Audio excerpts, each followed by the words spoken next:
My name is Cassandra Wilson, but everyone calls me Cassie. I am 34 years old, and last Tuesday my entire life changed when I checked my lottery ticket and discovered I had won $47 million. My hands shook as I stared at those 6 numbers that matched perfectly.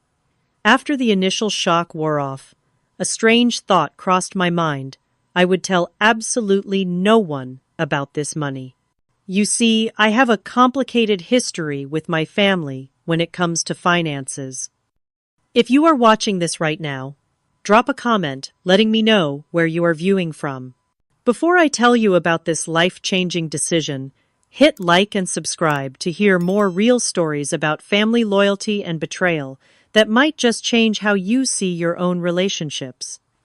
Before that fateful Tuesday, my life was painfully ordinary. I worked as an accountant at a small marketing firm in Portland, making just enough to live somewhat comfortably, but never enough to feel secure. My apartment was a modest one, bedroom on the outskirts of the city, nothing fancy, but it was mine. Every morning I would wake up at 6, make my coffee, and start my day with the persistent worry of bills and deadlines hanging over my head. The job was demanding, with 60-hour work weeks becoming the norm rather than the exception, especially during tax season. My family situation was complicated, to say the least. My parents, Gregory and Diane Wilson, divorced when I was 14 and both remarried within 2 years.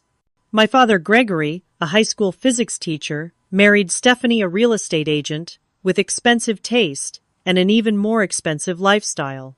My mother, Diane, found love with Warren, a successful business owner who had more money than my father but kept a tight grip on every penny. I have 2 siblings.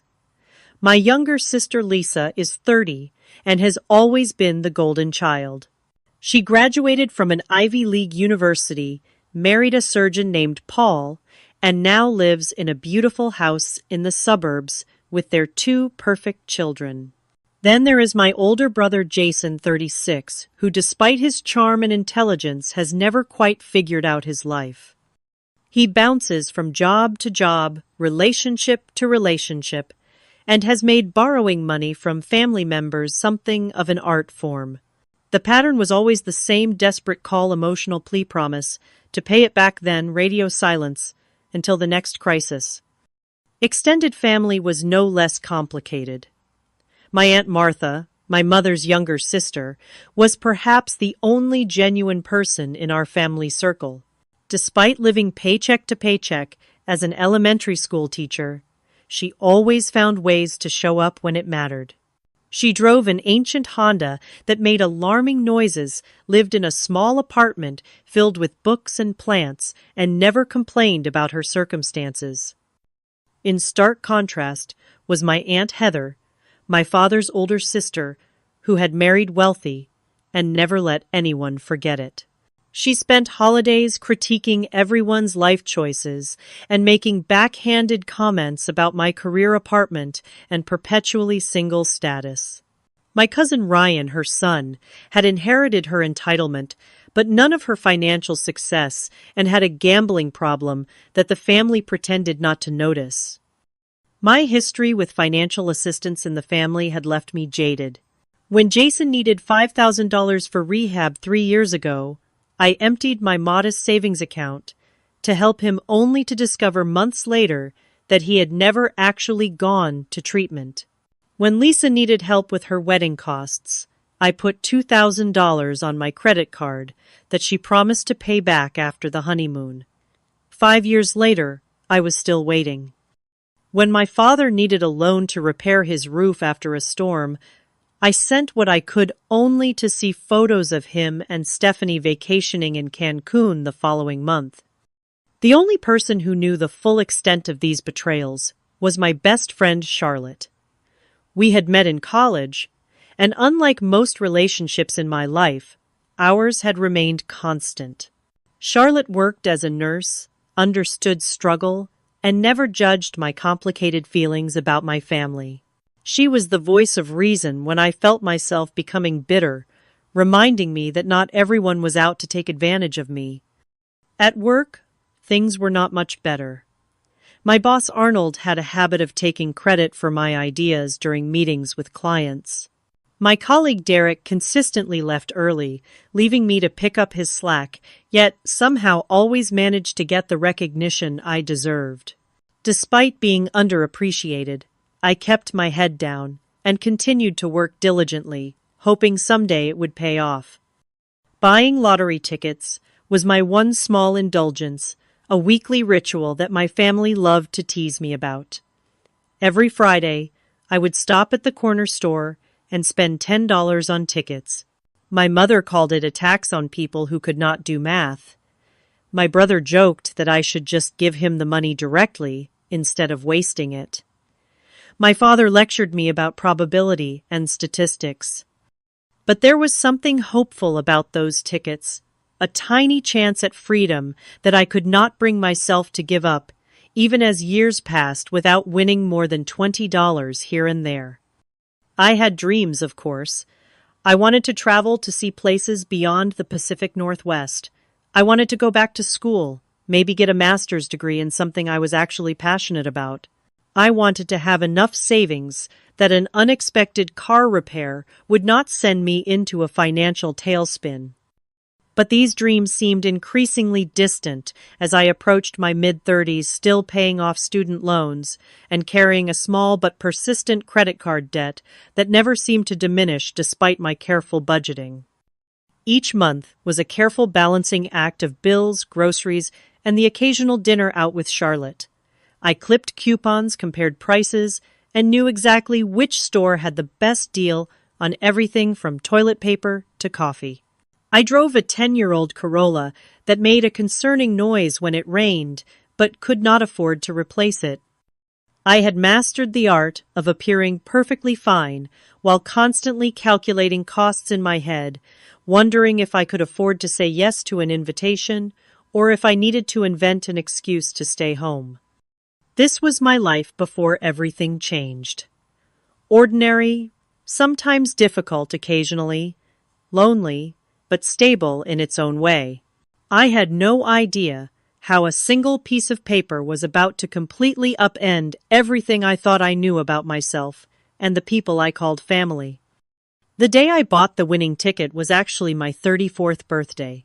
I had just finished a particularly grueling week at work, where Arnold had once again taken credit for my financial strategy that saved a major client thousands of dollars. I stopped at Gus's corner market as I did every Friday, but this time with a slight variation in my routine. "Happy birthday, Cassie," Gus called out as I entered. Gus was a kind older man who had owned the store for over 30 years. He knew all his regular customers by name and always had a friendly word to share. "Thanks, Gus. The usual please, and maybe one extra for good luck," I replied, handing him $20 instead of my typical 10. "Birthday splurge, huh? Maybe today is your lucky day," he said with a wink as he handed me my tickets. Instead of my usual quick pick, I decided on a whim to choose my own numbers. I selected my birth month and day 3 and 16, my mother's birthday 12, my father's birthday 21, Martha's birthday 9, and Charlotte's birthday 30. 6 numbers that represented the most important people in my life, even those who had disappointed me. That evening, I ordered takeout from my favorite Thai restaurant, opened a bottle of wine Charlotte had given me as a birthday gift, and settled in for a quiet night alone. The lottery drawing was at 8 p.m. But I barely paid attention as I scrolled through social media, seeing posts from acquaintances enjoying far more exciting birthday celebrations than mine. At 8:30, I remembered the tickets and lazily picked up my phone to check the numbers, expecting nothing as usual. The first number matched. 3. I smiled slightly. The second matched. 16. My heart rate picked up just a bit. Third number, 12. Fourth, 21. By now my palms were sweating. Fifth number, 9. I was holding my breath. Sixth and final number, 30. I stared at my phone for what felt like an eternity. This could not be right. I must have read something wrong. I checked again and again. I turned on the television and rewound to the live drawing. I watched as each of my numbers appeared on the screen one after another. My hands shook so badly, I dropped the remote. "No way," I whispered to the empty apartment. "No way." According to the lottery website, I was the sole winner of $47 million. After taxes, it would be somewhere around $28 million. An unfathomable sum for someone who had been excited earlier that day about a 10% off coupon for laundry detergent. I did not sleep at all that night. Instead, I spent hours researching lottery winners online. What I found was disturbing. Stories of winners whose lives fell apart after their windfall. Families torn apart by greed. Friends and distant relatives appearing out of nowhere with sob stories and outstretched hands. Winners who were bankrupt within 5 years, more miserable than before they had won. One article called "The Lottery, the Quickest Path to Losing Everything You Care About." As the sun rose, I made my decision.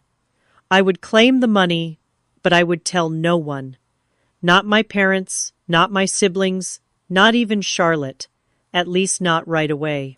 I needed time to process this, to make a plan to understand what this money would mean for my life before everyone else tried to tell me what to do with it. That morning, I called in sick to work for the first time in 3 years and made an appointment with Philip Montgomery, an attorney specializing in financial planning and estate law. His office was in a downtown high-rise, and as I sat in the waiting room in my ordinary clothes, clutching my purse with the winning ticket inside, I felt like an imposter. Miss Wilson Phillip greeted me, extending his hand. He was in his 50s with salt and pepper hair and kind eyes behind expensive glasses. "What can I help you with today?" I took a deep breath and placed the ticket on his desk.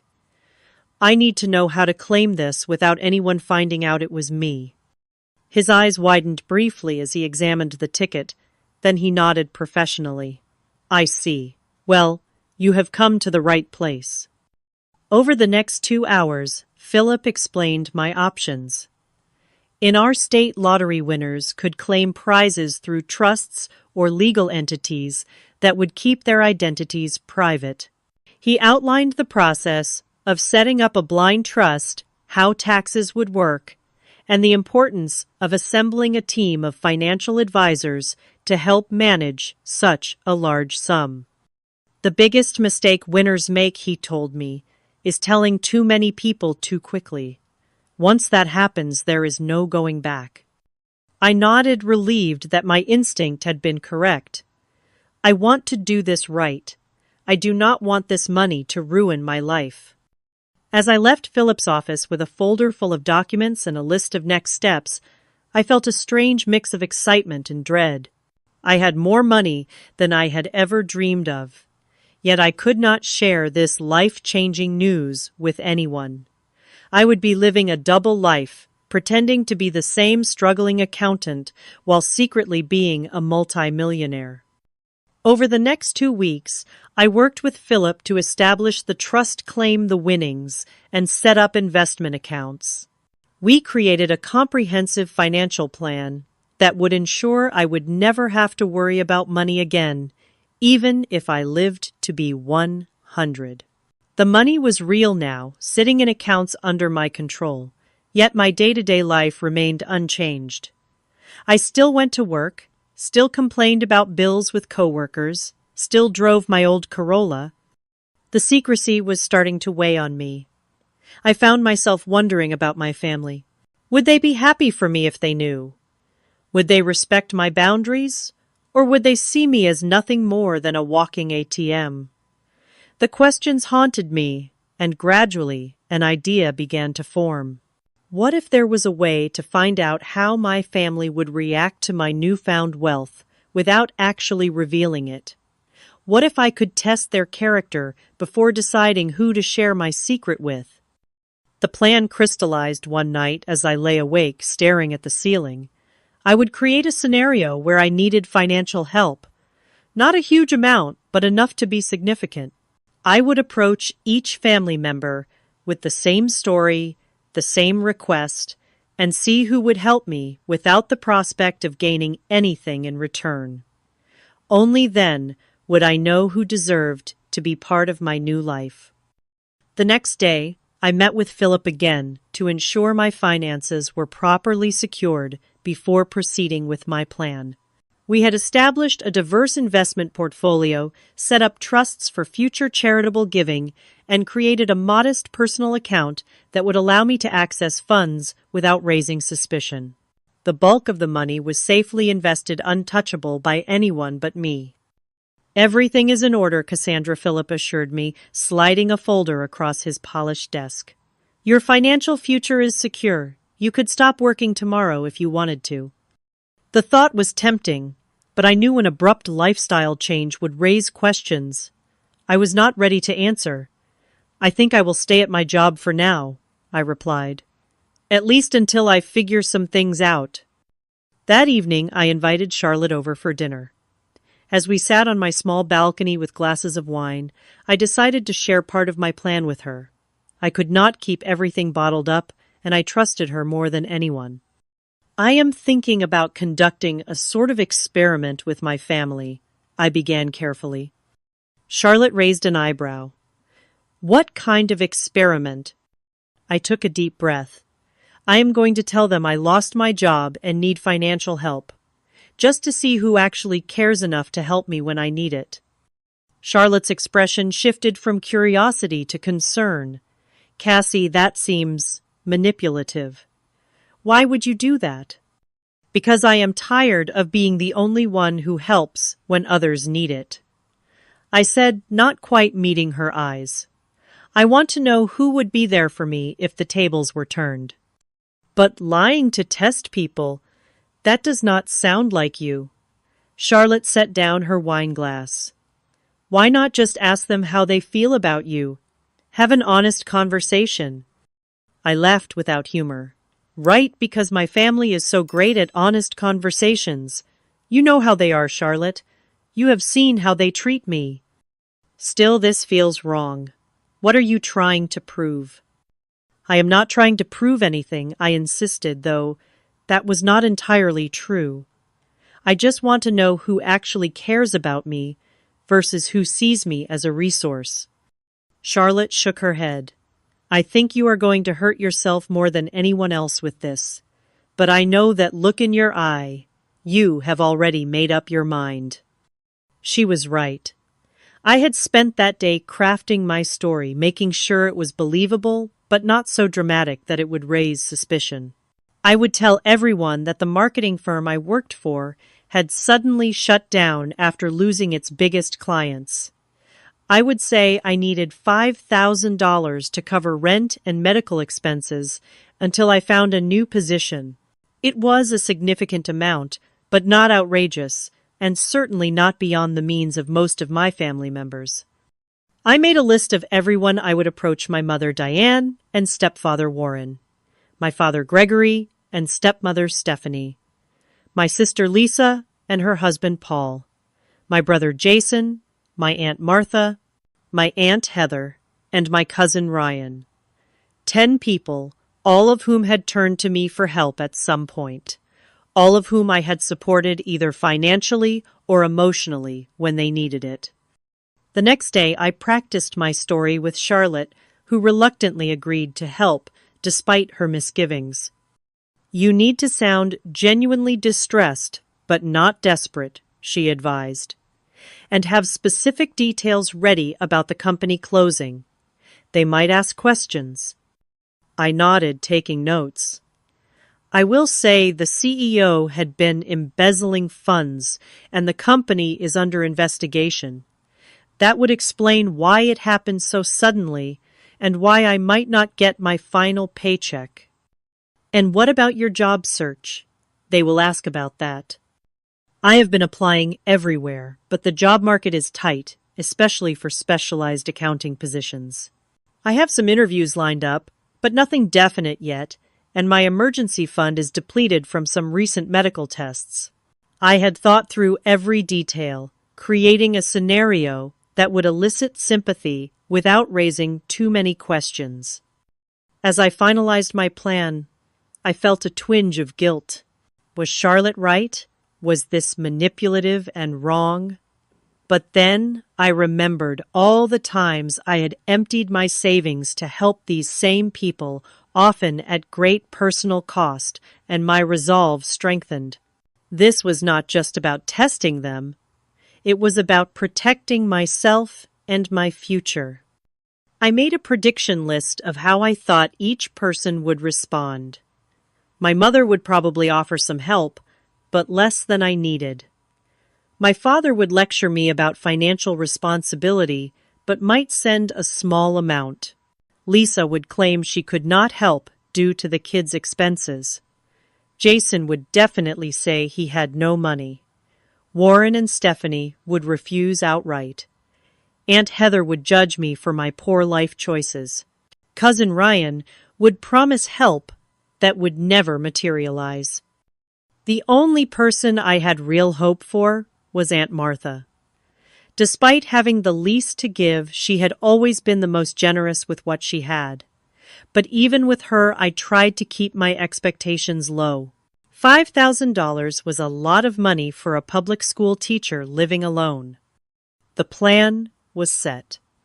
Over the next week, I would reach out to each family member individually, tell them the same story, and see who stepped up. Only then would I decide who deserved to know about my lottery win. Only then would I know who truly cared about me beyond what I could do for them. With a mix of anticipation and dread, I picked up my phone and made the first call. It was time to find out who my real family was. I decided to call my mother first. Diane had always prided herself on being a nurturing parent, frequently reminding us how she had sacrificed her own dreams to raise her children. If anyone would help, I thought it would be her. My hands trembled slightly as I dialed her number. She answered on the third ring, sounding distracted. "Hi, Mom," I said, intentionally, making my voice sound strained. "Cassie, is everything okay? You sound upset?" I launched into my prepared story, telling her about the company suddenly closing the lost wages and my precarious financial situation. As I spoke, I could hear her breathing change, growing more concerned with each detail. "Oh, honey, that is terrible," she said when I finished. "Have you applied for unemployment? What about your emergency fund?"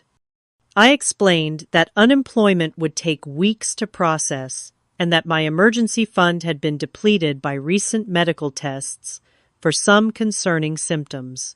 I did not specify what the symptoms were, allowing her imagination to fill in the blanks. "I hate to ask this, Mom, but I need help. About $5,000 to cover rent and medical bills until I can find something new. I promise I will pay you back as soon as I can." There was a long pause on the other end of the line. "Oh, Cassie, you know Warren and I just put a down payment on the lake house. We are pretty cash poor right now." Her voice took on a slightly defensive tone. "Have you asked your father, or Lisa Paul makes good money at the hospital?" I was hoping to avoid asking Dad, I said truthfully. "And Lisa has the kids and their private school tuition." "Well, let me talk to Warren and see what we can do," she said finally. "But I cannot promise anything. You know how tight he is with money, especially when it comes to, well, you know." I did know. Warren had never considered me his responsibility, making it clear from the beginning that his money was for my mother and any children they might have had together. They never did. "Sure, Mom. Just let me know as soon as you can. The rent is due next week." "I will, honey. And I am so sorry about your job. These things always work out for the best, though. Maybe this is a sign you should look at changing careers to something more stable."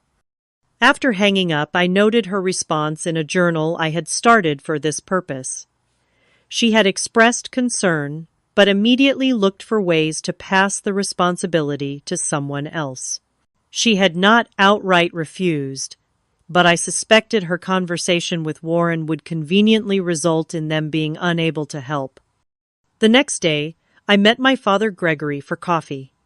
I chose a public place, thinking he might be less likely to react negatively in such a setting. "You look tired," was his greeting as I sat down across from him.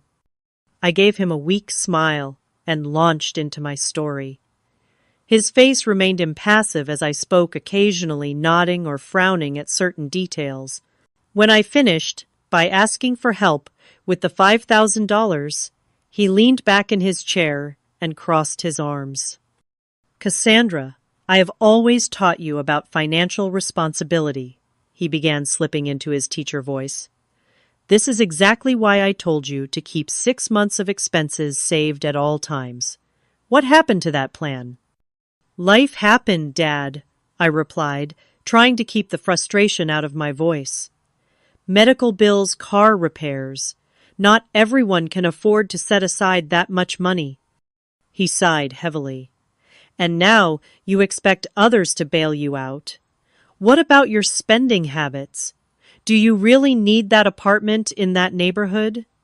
What about your cable subscription and those streaming services?" For the next 20 minutes, he lectured me about financial planning, the job market, and the importance of living below one's means. Not once did he offer any actual help.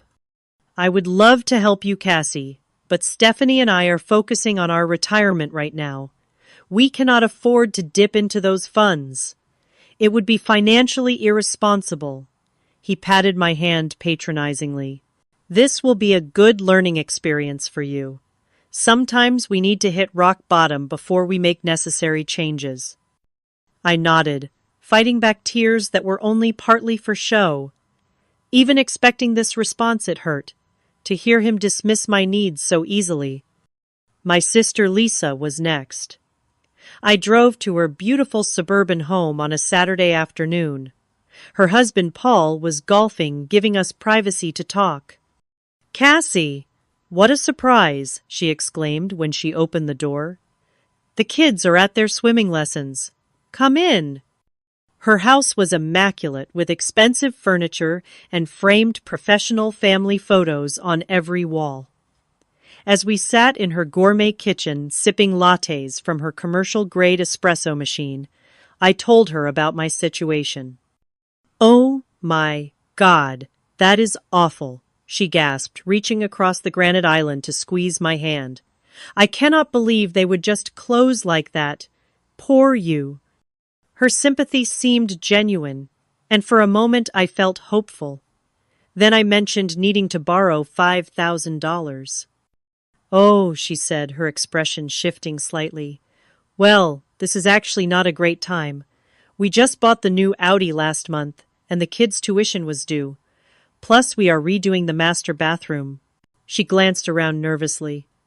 "Paul handles most of our finances, and he is really strict about our budget." "I understand," I said quietly. "I would not ask if I was not desperate."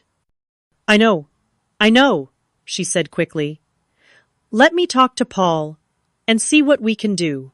Maybe we can help with a smaller amount. Or maybe you could move in with us temporarily. The guest room is being used for storage right now, but we could clear it out." I thanked her for the offer, but explained that moving would be difficult with my job search centered in the city. She promised to call me after speaking with Paul, but the way she avoided eye contact told me all I needed to know. My brother Jason was perhaps the most disappointing. After sending him a detailed text about my situation, he responded with a brief message. "That sucks, sis. Really tight right now myself. We'll call you later." He never did.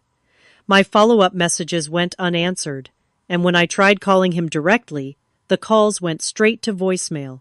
This from the same brother who had borrowed thousands from me over the years, always with tearful promises of repayment that never materialized. My stepmother Stephanie was blunt when I called her not bothering with even a pretense of sympathy.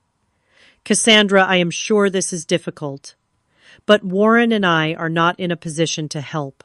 Perhaps this is an opportunity for you to learn better financial management skills. Have you considered downsizing your apartment or getting a roommate?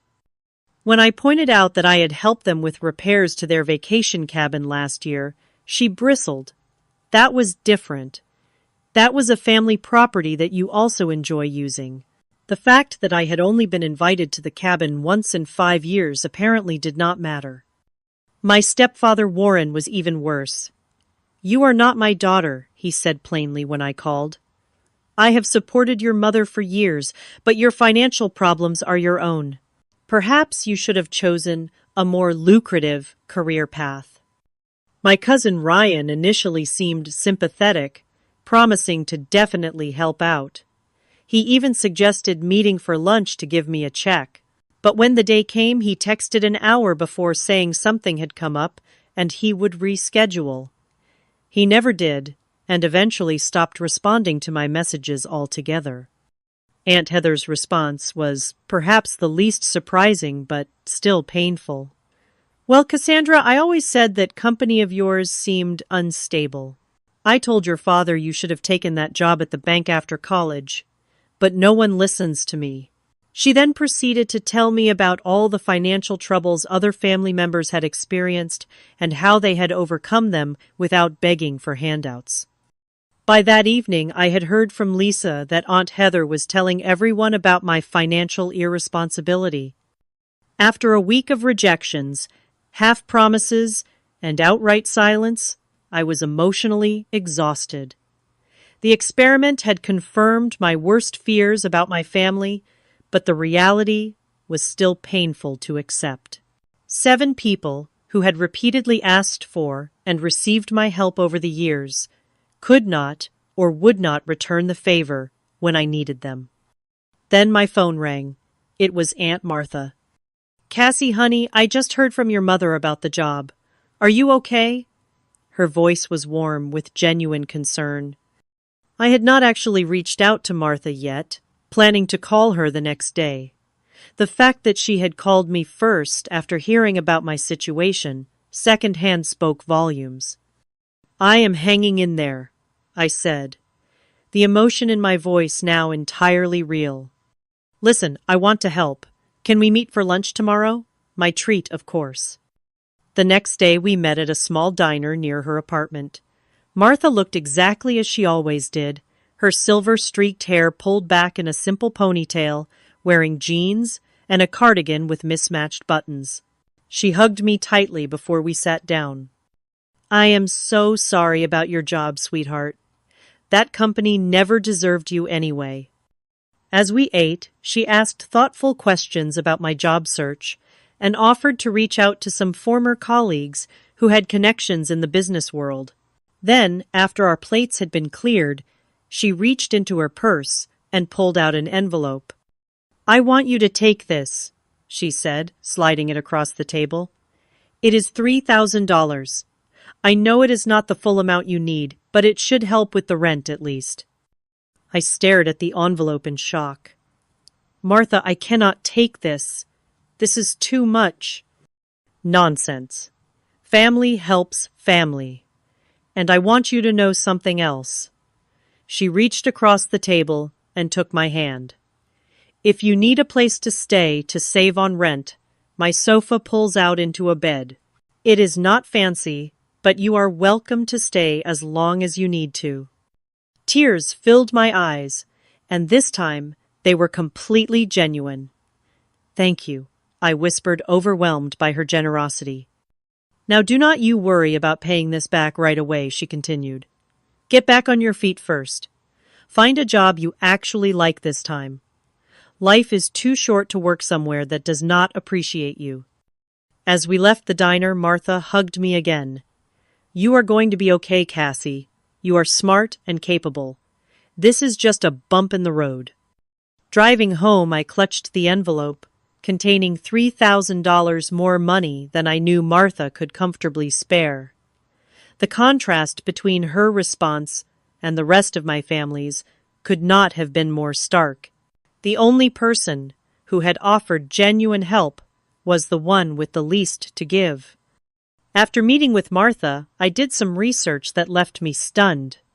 $3,000 represented nearly all of her savings, and I discovered that she had been quietly dealing with complications from type 2 diabetes. Her medication costs had recently increased, and she had been picking up extra tutoring work to make ends meet. The knowledge hit me like a physical blow. Martha, who had so little, had given me almost everything she had without hesitation or conditions. Meanwhile, my mother, who had recently spent $8,000 on a bathroom renovation, could not spare $5,000 to help her daughter with rent and medical bills. The next day, I invited Martha to my apartment for dinner. As she settled onto my worn couch, I noticed for the first time how tired she looked, the fine lines around her eyes deeper than I remembered. "Martha, I need to tell you something." I began, setting a cup of tea in front of her. "I have not been completely honest with you." Her expression remained open, curious, rather than concerned. "What is it, honey?" "I did not lose my job. The company is fine. I still have my position." The words tumbled out quickly. I made up the story to see who in the family would help me if I needed it. Martha was quiet for a moment, then nodded slowly. "I see." "Are you angry with me?" I asked suddenly, afraid of losing the one genuine relationship I had discovered through this experiment. She considered the question. "No, not angry. Sad, maybe? Sad that you felt you needed to test people this way." She took a sip of her tea. "But I understand why you did it. Our family has not always been kind to you." "You were the only one who offered to help," I told her. "Everyone else had excuses or just ignored me entirely." Martha sighed. "People show you who they are when giving becomes inconvenient. I learned that lesson the hard way myself." "What do you mean?" She set down her cup and folded her hands in her lap. "My ex-husband, Robert. Did I ever tell you why we really divorced?" I shook my head. The family story had always been vague, something about growing apart. "I came into a small inheritance when my grandmother died, about $50,000. Not a fortune, but significant for us at the time. Robert immediately had all these plans for the money, mainly investing in his friend's business ventures." She smiled ruefully. "I wanted to save it for our future, maybe buy a small house eventually. We fought about it for months." "What happened?" "One day I discovered he had forged my signature and withdrawn most of the money. By the time I found out it was gone, invested in a restaurant that failed within a year." She shook her head at the memory. "When I confronted him, do you know what he said? That it was our money, not just mine, and he had as much right to it as I did, as if my name on the inheritance meant nothing." I was shocked. I had no idea. The family preferred the growing apart story, less messy. She reached for my hand. "The point is, I learned that some people see you as a resource rather than a person, and it is a painful lesson." "I am so sorry that happened to you," I said, squeezing her hand. "It was a long time ago, but it taught me something important about money and relationships." She looked at me intently. "Money does not just reveal who others truly are, Cassie. It reveals who we are too. How we use it, how we share it, how we talk about it. It is a powerful mirror." Her words resonated deeply. In that moment, I made a decision. "Martha, there is something else I need to tell you. Something big." I took a deep breath. "I won the lottery 3 weeks ago. $47 million. Her eyes widened, but she remained silent, waiting for me to continue. "I have not told anyone else. Not my parents, not Lisa or Jason, not even Charlotte. You are the first to know." "Oh, Cassie," she breathed. That is life-changing." "I know. And that is why I did this test. I needed to know who would be there for me without knowing about the money." Martha nodded slowly. "I understand that. But what will you do now?" "That is what I am trying to figure out. The money is secure, and I have good financial advisors, but I do not know how to handle the family." Martha considered this. "You know you do not owe anyone anything, Cassie, not even me." "But I want to help you," I insisted. "Your medical expenses, a better apartment, whatever you need." She smiled gently. "I do not need anything from you, sweetheart. I am happy with my life. My apartment is small, but it is full of things I love. My car runs most of the time. I have my students and my books, and now this wonderful secret with my favorite niece." She patted my hand. "Just knowing you are secure and happy would be enough for me." Her selflessness brought tears to my eyes. Here was someone who had given me almost everything she had when she thought I needed it, and now was asking for nothing in return when she knew I had millions. As we continued talking into the night, the contrast between Martha and the rest of my family became even more stark. While I had been conducting my experiment, word had spread through the family about my supposed financial troubles. Instead of prompting concern, it had mainly generated gossip and judgment. My phone buzzed with a text from my mother. "Heard you asked Lisa for money too. You should have told me you were asking everyone. Feels like you are playing us against each other." Another came from my father. "Stephanie tells me you have been calling everyone for handouts. This is exactly the kind of irresponsible behavior I warned you about." The family had turned my request for help into evidence of my character flaws rather than an opportunity to show compassion. And in doing so, they had revealed everything I needed to know about the true nature of our relationships. The morning after my conversation with Martha, I met with Philip to discuss my long-term financial plans. Now that I had clarity about my family relationships, I could make decisions about my future with open eyes. "I want to set up a trust for my Aunt Martha," I told him. "Something that will cover her medical expenses and provide her with a comfortable retirement, but in a way that feels like a gift rather than charity. She is very proud." Philip nodded, making notes. "We can structure it as a family trust that provides a monthly stipend. She would not have to manage a large sum all at once, which can be overwhelming for someone not used to wealth." "Perfect. And I want to buy her a small house near wherever I decide to live. Nothing extravagant, just comfortable and accessible for someone with health issues." We spent the next hour discussing investment strategies, charitable foundations, and my own living situation. I had decided to give notice at my accounting job and focus on establishing a nonprofit organization aimed at helping elderly people living alone, inspired by Martha's situation and the many others like her. "What about the rest of your family?" Philip asked cautiously. "Do you plan to tell them about the winnings?"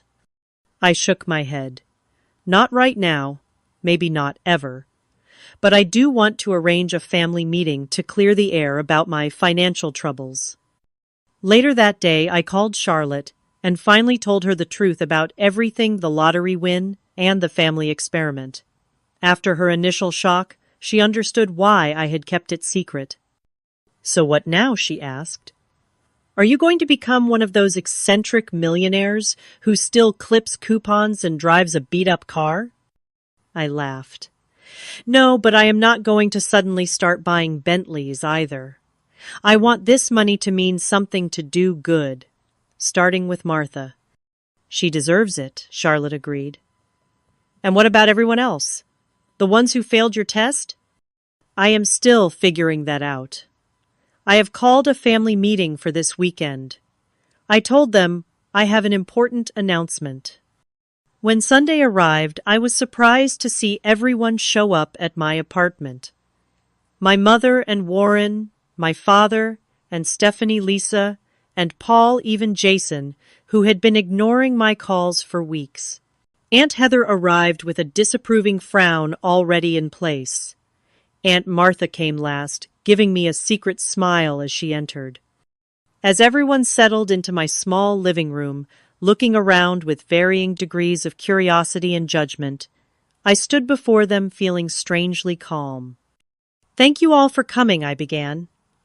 "I know there have been rumors going around about my financial situation, and I wanted to address them directly." My mother shifted uncomfortably. Jason suddenly became very interested in his phone. Lisa and Paul exchanged glances. "The truth is, I am fine. I have found a new job with better pay and benefits." This was technically true, as I had just appointed myself executive director of my new foundation with a modest salary. "I will be transitioning to that position next month." "Well, that is wonderful news," my mother said, with obvious relief. "We have all been so worried." I noticed several faces relax around the room. They had come expecting either to be asked for money again, or perhaps to stage some sort of intervention about my financial habits. Instead, they were getting good news that required nothing from them. "So, why all the drama about needing money?" my father asked, his tone accusatory. "Why ask everyone for help if you had a job lined up?" I met his gaze steadily. "The job came through recently, and when I was in trouble, I reached out to my family. That is what family is supposed to be for, right?" An uncomfortable silence fell over the room. "Well, we all have our own financial commitments," Stephanie said defensively. "It is not always possible to help, even when we want to." Of course, I agreed. We all have to make choices about our priorities. I turned to Jason. "Speaking of which, Jason, I noticed you never responded to my messages when I needed help. Yet you had no problem asking me for $3,000 last Christmas for your rent." He had the grace to look embarrassed. "I was going through some stuff, and I did not have any money to give you." "You did not even call me back," I pointed out. "That would have been free." The meeting continued in this vein, with me calmly but firmly addressing the hypocrisy and absence of support I had experienced. No one admitted any wrongdoing. There were excuses, justifications, and even some attempts to turn the blame back on me for making everyone feel guilty. As they filed out after an uncomfortable hour, I felt a strange sense of closure. I had not told them about the lottery win, but I had stood up for myself in a way I never had before. The money had given me something perhaps more valuable than wealth itself: the courage to see my relationships clearly and to set boundaries accordingly. Martha stayed behind after everyone left, helping me clean up the coffee cups and plates. "You did well," she said quietly. "That could not have been easy." "It was actually easier than I expected," I replied. For the first time, I was not afraid of disappointing them, because I realized their opinion of me was never based on who I really am. Martha smiled. "That is a powerful realization. So what happens next?" "Next," I said, "we start looking at houses. For both of us." 1 year later, my life was unrecognizable from the day I had first discovered those matching lottery numbers. I had moved into a beautiful but modest home in a quiet neighborhood with a garden that brought me joy each morning. Just 3 blocks away was Martha's new house, a single-story craftsman with wide doorways to accommodate her walker on the days her diabetes made walking difficult. My nonprofit organization's second family had grown beyond my expectations. We provided companionship home repairs and financial assistance to elderly people living alone, with a special focus on those estranged from their families. The work was rewarding in a way my accounting career had never been, and we had already helped over 200 seniors in our city. Charlotte had eventually joined the organization as our outreach coordinator, bringing her nursing expertise and compassionate nature to our mission. She and I still had our weekly wine nights, though now they took place on my comfortable patio rather than in my cramped apartment. My relationship with my family had shifted into something more distant, but also more honest. I maintained occasional contact with most of them, polite birthday calls and holiday gatherings, but the pretense of closeness had fallen away. Without the expectation of emotional intimacy that had never actually existed, our interactions became less painful. None of them knew about my lottery winnings. As far as they were concerned, I had simply found success with my new career in nonprofit management. They seemed to accept this explanation without much curiosity about the details, which told me everything I needed to know about their interest in my life. There had been moments of temptation to reveal the truth, particularly when Jason called asking for money for a new business venture, or when Lisa complained about the cost of her kitchen renovation. But each time I remembered the silence when I had needed help, and the choice became clear. Interestingly, there had been occasions when family members genuinely needed assistance. When my father had a minor heart attack and faced unexpected medical bills, I anonymously paid them through the hospital's patient assistance fund. When my cousin Ryan finally entered rehab for his gambling addiction, I made an anonymous donation to cover his treatment. They never knew the source of these gifts, and I preferred it that way. Martha and I had dinner together at least twice a week. Her health had improved dramatically with proper medical care and less financial stress. She had retired from teaching, but volunteered at a literacy program 3 days a week, still sharing her love of books with children who needed it. "You know what still amazes me," she said one evening, as we sat on her porch watching the sunset. "How differently everything could have turned out if you had announced your lottery win right away." I nodded, considering this alternate reality. The family would have suddenly become very attentive and loving, I imagine. "And you would never have known what was real," Martha added. "That knowledge, painful as it was, gave you freedom." She was right. The experiment had been painful but illuminating. It had shown me who deserved a place in my life and who did not. It had revealed the true nature of relationships I had spent years trying to strengthen, despite their fundamental imbalance. The greatest lesson I had learned was not about others, but about myself.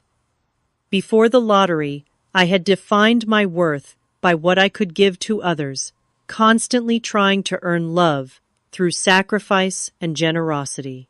I had allowed myself to be used because I believed that was what family meant, what love required. Now I understood that real love, the kind Martha had shown me, did not keep a balance sheet. It gave freely without expectation of return, but it also respected boundaries and dignity. It was honest and consistent, present in good times and bad. I had initially kept my winnings secret out of fear, worried that money would corrupt my relationships. What I had not anticipated was how the secret would clarify them, instead stripping away pretense and revealing truth. The money had not changed who anyone was. It had simply illuminated who they had been all along. My life now was rich in ways that had nothing to do with my bank account. I had purpose through my foundation, genuine connection with Martha and Charlotte, and a hard-won understanding of my own worth that no external validation could shake. Perhaps most importantly, I had peace. The constant anxiety about finances that had been my lifelong companion was gone, but so too was the desperate need for approval from people incapable of giving it. I had built a life aligned with my values rather than my insecurities. Martha reached over and patted my hand, bringing me back to the present moment. "You did good, kiddo, not just with the money, but with what you learned." I smiled at her, overwhelmed with gratitude for this woman who had shown me what family truly meant. I had a good teacher. As the sun dipped below the horizon, painting the sky in shades of pink and gold, I thought about the journey that had brought me here. From the shock of those matching numbers, to the pain of rejection, to the joy of creating something meaningful with my unexpected fortune. The money had changed my life, yes, but not in the ways I had initially feared or hoped. It had simply given me the freedom to see clearly and choose wisely. The most valuable thing I had gained had nothing to do with millions in the bank. It was the understanding that the people who deserve a place in your life are not those who are there when you have everything to give, but those who stay when you have nothing to offer but yourself. Have you ever had to test someone's loyalty in your life? What did you learn from that experience? Share your stories in the comments below. If this story resonated with you, please hit like and subscribe to hear more real-life lessons that might change your perspective. Remember to share this video with someone who might need to hear that their worth is not determined by what they can give to others. Thank you for listening, and may you find the clarity to recognize the true relationships in your own life.